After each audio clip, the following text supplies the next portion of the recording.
आप सभी को मेरा नमस्कार। तो दोस्तों, आज मैं आपके लिए इस वीडियो में गणेश जी भगवान की कहानी लेकर आई हूँ।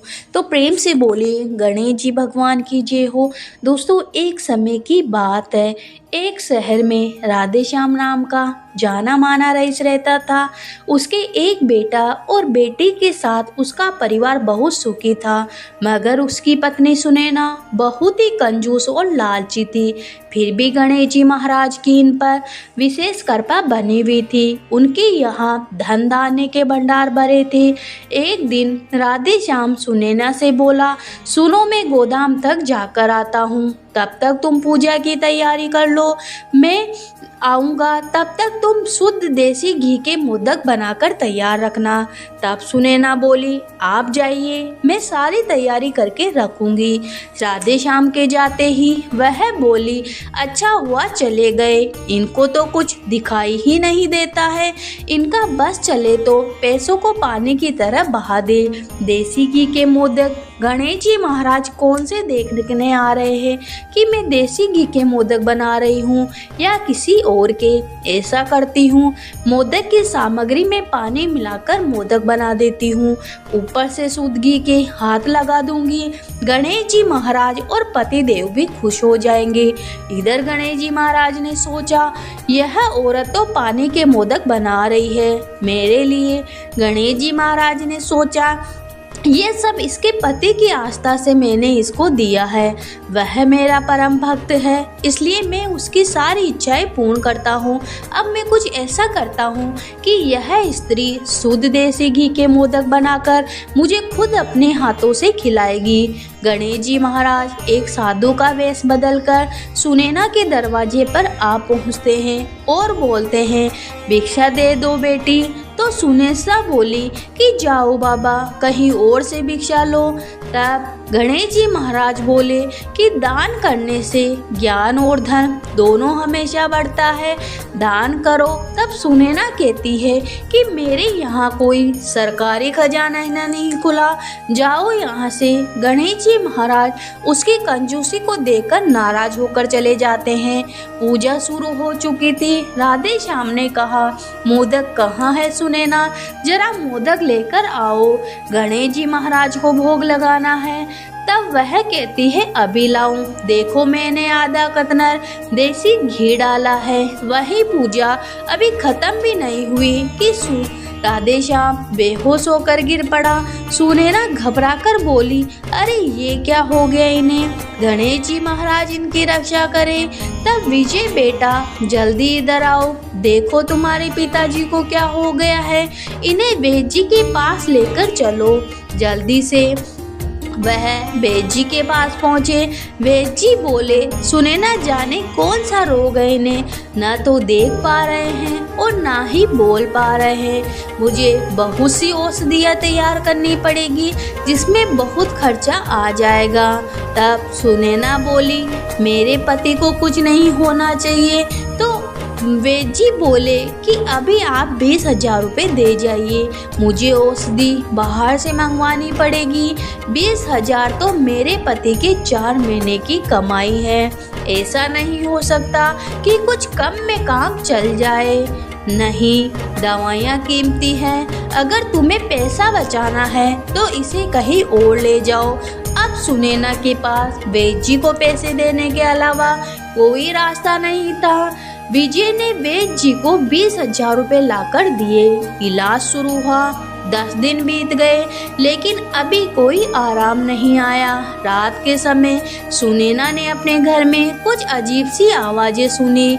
उसने उठकर देखा तो कुछ चोर उसके घर का सारा सामान लेकर खिड़की से भाग रहे थे। वे जोर जोर से चिल्लाए, चोर चोर, बेटे जल्दी उठो, देखो चोर चोरी करके भाग रहे हैं। लेकिन जब तक विजय आता तब तक चोर भाग चुके थे। वह अलमारी से सारे रुपए पैसे गहने लेकर भाग गए। गणेश जी, वह हम लुट गए, बर्बाद हो गए। यह हमारी आप कैसी परीक्षा ले रहे हो प्रभु। सुनैना की बेटी राधिका बोली, अब चिल्लाने से कोई फायदा नहीं, पिताजी की सेहत को नुकसान हो सकता है, इसलिए उनके पास चलो। राधे श्याम जी की आंखों से पानी निकल रहा था, लेकिन न तो वे देख सकता था न ही बोल सकता था। सुबह राधे श्याम के घर में चोरी की खबर पूरे शहर में फैल गई। थोड़ी देर बाद राधिका के ससुराल वाले भी आ बोले और कहा कि आपके घर में बहुत बड़ी चोरी हुई है।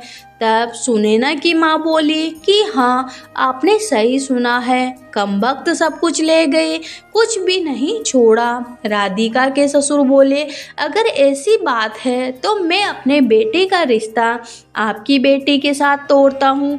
अरे जब कुछ बचा ही नहीं तो तुम लोग दहेज में क्या दोगे? मैं अपनी बेटी की शादी अपने बराबरी की लड़की से करूँगा, जो अच्छा दान दे सके। तब सुनैना को समझ में नहीं आया कि यहाँ पर सब कुछ दिन पहले तो सब कुछ ठीक था। वह रोती हुई अपने नसीब को कोसने लगी।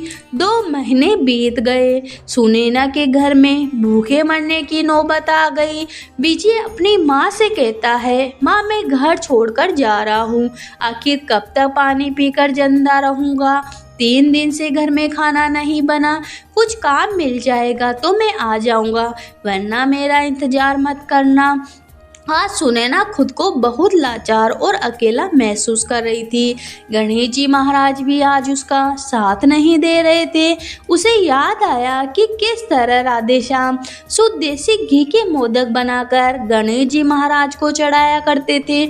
सुनैना गणेश जी महाराज के सामने जाकर रोने लगी और बोली कि हे गणेश जी महाराज, मेरे घर में दूध घी के भंडार भरा हुआ करते थे, मगर आज खाने को एक और भी नसीब नहीं है। बेटी 4 दिन से बिस्तर पर बीमार पड़ी है, बेटा घर छोड़कर चला गया और यह तो दिन रात तुम्हारी आराधना पूजा पाठ करते थे, फिर भी किस कर्म की सजा दी तुमने इसे?